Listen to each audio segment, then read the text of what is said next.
সালটা 2016। আব্বু জবের সুবাদে সৈয়দপুর ছিলাম। যে বাসায় ছিলাম ওইটা একজনের বাড়ি ছিল। তারা বিদেশে চলে গিয়েছিল। ওনার ভাই আমাদের বাসাটা ভাড়া দেয়।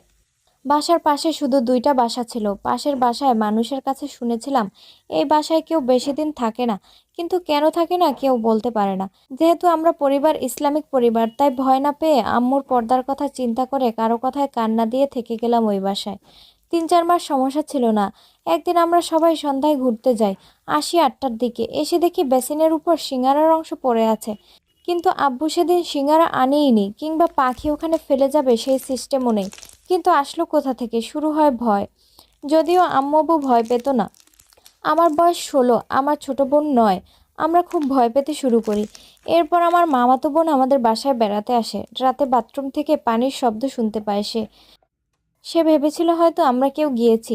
পরে গিয়ে দেখে কেউ নেই। সে আরো শুনতে পায় কেউ তাকে ডাকছে, কিন্তু এত রাতে আমরা সবাই ঘুমিয়ে পড়েছি, কে ডাকলো তাহলে?